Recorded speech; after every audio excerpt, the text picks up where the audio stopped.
Monsieur le Président, chers collègues, face à l'horreur et à la dévastation qui frappe Mayotte, nous saluons la proposition d'un soutien de la région Auvergne-Rhône-Alpes à sa consoeur endeuillée et nous voterons pour ce rapport.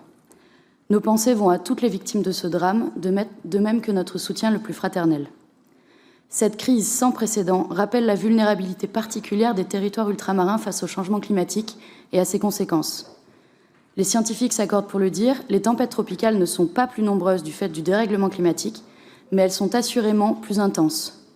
Du fait de ce changement, Chido est passé d'une intensité de 3 à 4 sur 5 sur l'échelle Saphir-Simpson.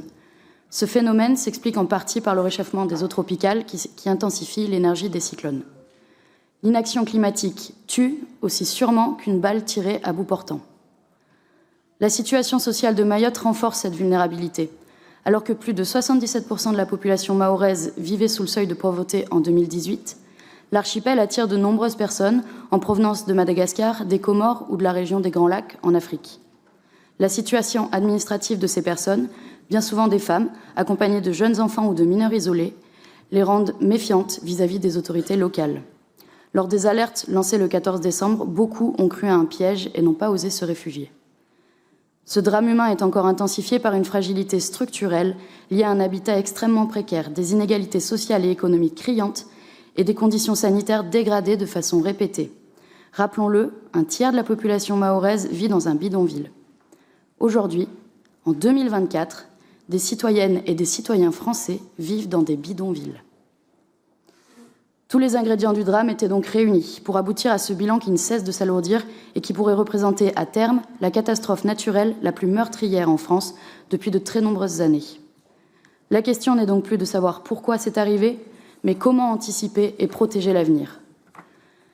Les vulnérabilités des territoires ultramarins doivent pousser l'État français à un travail en profondeur pour adapter ces territoires à cette nouvelle donne climatique. Cette adaptation ne pourra avoir lieu sans une recherche de justice sociale, sans un investissement massif de l'État pour développer ces territoires. Une société fragile ne peut qu'être balayée par une catastrophe d'une telle ampleur. Il est de la responsabilité de la France de veiller à rendre nos territoires plus résilients pour affronter les crises actuelles et à venir.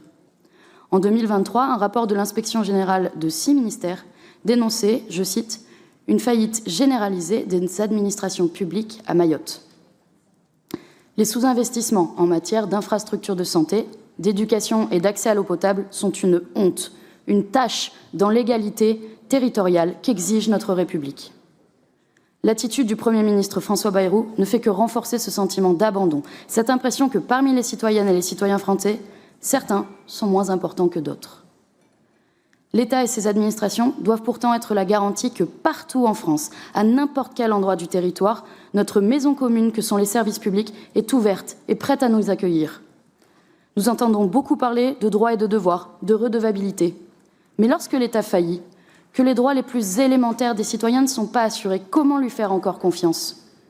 Comment peut-on accepter que certaines et certains d'entre nous ne puissent pas avoir accès à l'eau potable, à une école, à des médicaments?